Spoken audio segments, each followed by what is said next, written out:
오늘 말씀은 로마서 2장 17절에서 마지막 29절까지의 말씀입니다. 우리가 어제부터 로마서 2장을 보고 있습니다.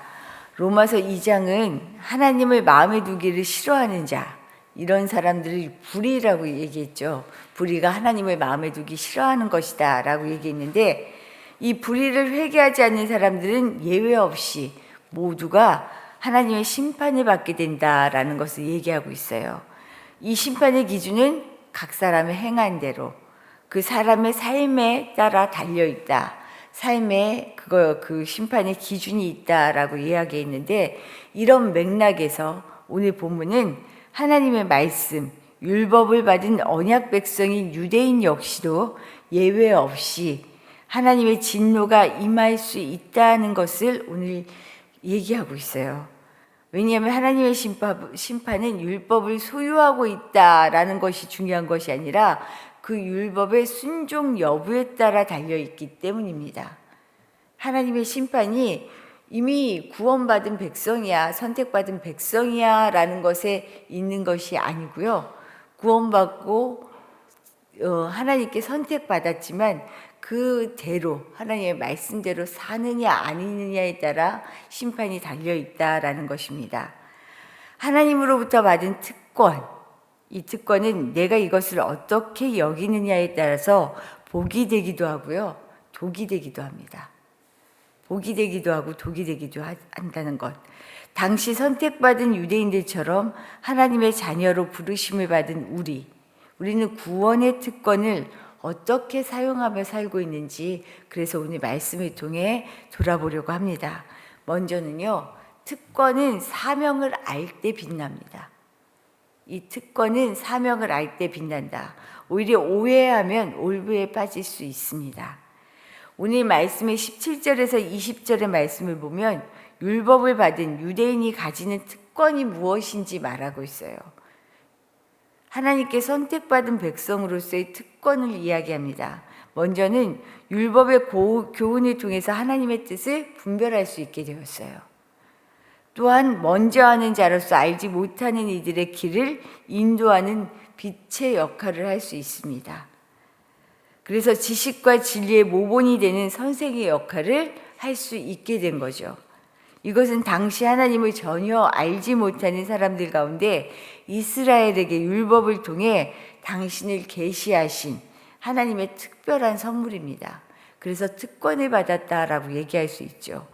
그럼 한번 생각해 볼 수 있어요. 그렇다면 하나님께서는 왜 이스라엘에게만 이런 특권을 주셨을까? 왜 이스라엘을 선택하셔서 아브라함에게 주신 언약을 이루고자 하셨을까? 이스라엘만 사랑하신 걸까요? 결코 아닙니다.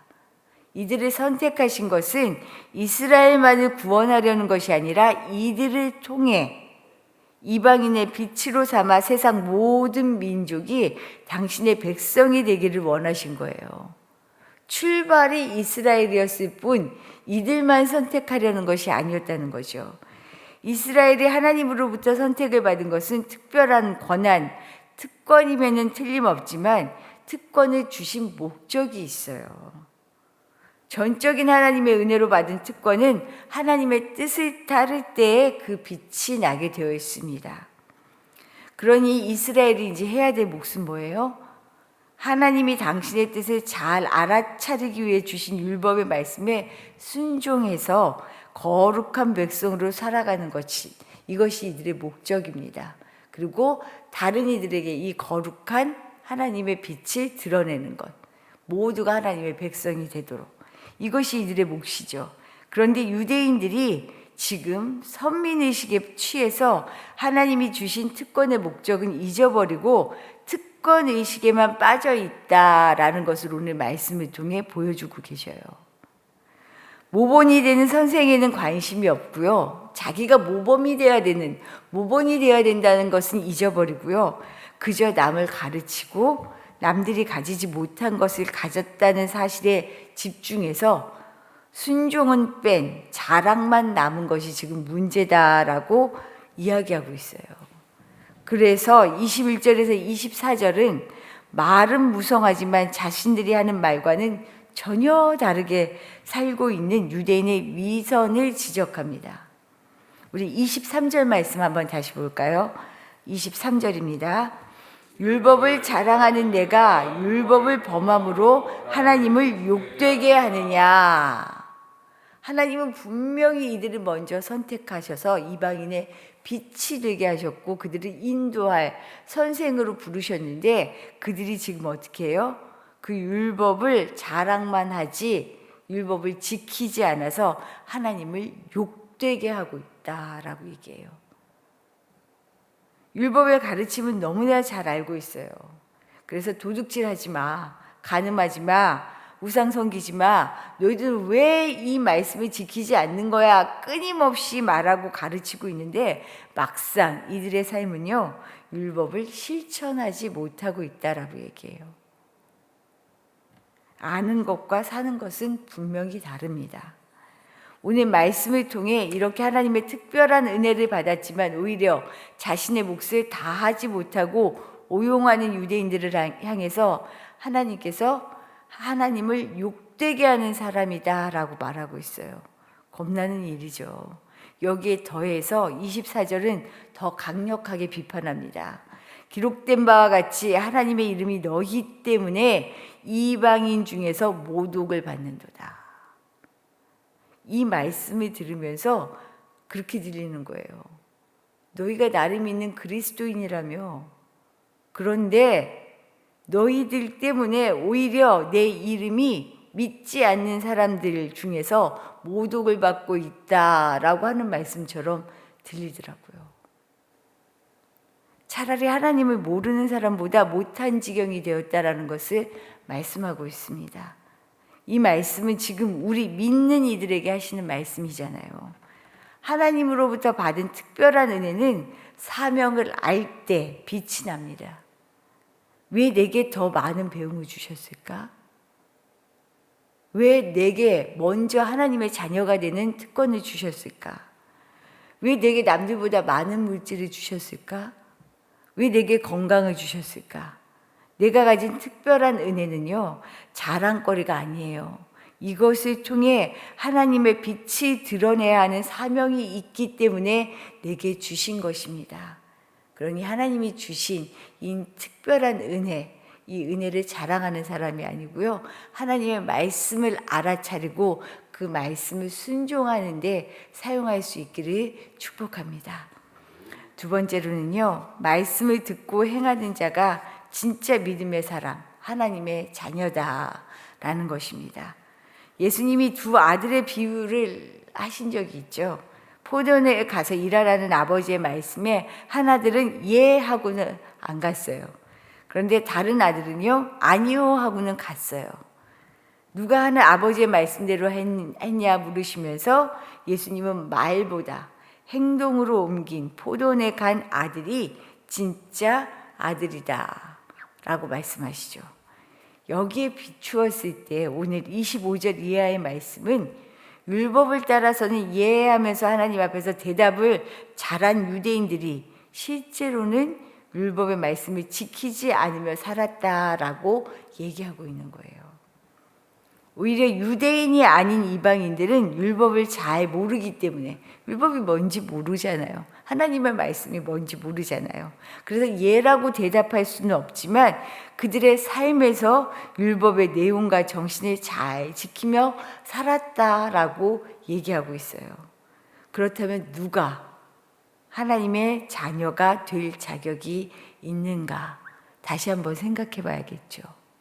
진짜 그리스도인이 말로만 주님이 나의 주인이십니다 라고 고백하는 사람이 진짜 자격이 있는지, 아직 하나님을 알지 못하지만 삶에서 누가 보아도 야, 빛이 난다, 저렇게 살아야 되는데 이런 사람이 정말 주님의 자녀다라는 그런 말씀을 들을 수 있는지 생각해 봐야 되지 않겠어요? 우리 믿는 사람들은. 말만 있고 행함이 없는 이들을 향해 바울이 이렇게 말합니다. 우리 25절 말씀 같이 읽어볼게요. 25절입니다. 내가 율법을 행하면 할례가 유익하나 만일 율법을 범하면 내 할례는 무할례가 되느니라. 율법을 행하면 할례가 유익하지만 율법을 범하면 내 할례는 무할례가 되느니라. 하나님의 말씀을 듣고 행하면 맞아, 정말 잘한 거야. 그런데 하나님은 나를 믿는다고 하지만 이 말을 따르지 않으면 아무 소용이 없어. 육체에 있는 할례의 표시가 구원의 보증이 아니고요, 택함 받은 백성의 증명이 아니라는 거예요. 이것은 오늘 우리에게도 동일하죠. 세례교인 명부에 이름이 있고요, 교회 요람에 이름이 있다고 구원받는 것이 아닙니다. 주일 예배 착실히 나왔다고 해서 이것이 보증수표가 아니라고 얘기해요. 말씀대로 행하는 자가 반석 위에 집을 짓는 지혜로운 자고 예수님의 부모요, 형제요, 가족이다 라고 지금 다시 한번 일깨워주고 있습니다. 예수님은 산상보훈에서 말씀하셨죠. 화평케 하는 자가 하나님의 아들이라 일컬음을 받을 것이다 라고 얘기하셨어요. 그런데 막상 우리가 살 때는 교회 다니지 않으면서 늘 다투고 싸우는 자리에 있어요. 그 사람이 끼면 시끌시끌해지고요, 뭔가 문제가 생겨요. 분명히 그리스도인이라고 얘기하는데. 하지만 누구나 예수는 잘 모르는데 그 사람이 있으면요, 평화가 생기는 사람이 있어요. 누가 봐도 말은 아직 예수님을 몰라요. 그런데 이상하게 그 사람이 있으면요, 정말 마음이 편안해지는 사람이 있어요. 나는 어떤 사람인가? 율법은 행하지 않으면 죄가 되어서 올무가 됩니다. 율법은 하나님이 주신 특권은요, 행하지 않으면 오히려 나를 올무에 빠뜨립니다. 율법, 곧 하나님의 말씀을 그러나 그대로 행하면요, 죄가 가까이 올 수가 없어요. 영향력을 미칠 수가 없습니다. 우리는 정말로 어떤 사람인지 말이 아니라 삶으로 내가 그리스도인임을 증명할 수 있는 그런 영향력 있는 사람들이 되기를 축복합니다. 그런 사람이 되기 위하여 우리가 정말로 삶이나 말에 있어서나 정말 하나님 보실 때 믿을 만한 믿음직한 그런 사람들이 되었으면 좋겠어요. 오늘도 기도하시면서 주님, 내가 말로 그리스도인입니다 라고 드러내는 사람이 아니라 나의 행동으로 그리스도인입니다 라는 것이 드러날 수 있는 사람 되게 해주십시오. 이런 기도 드릴 수 있기를 축복합니다.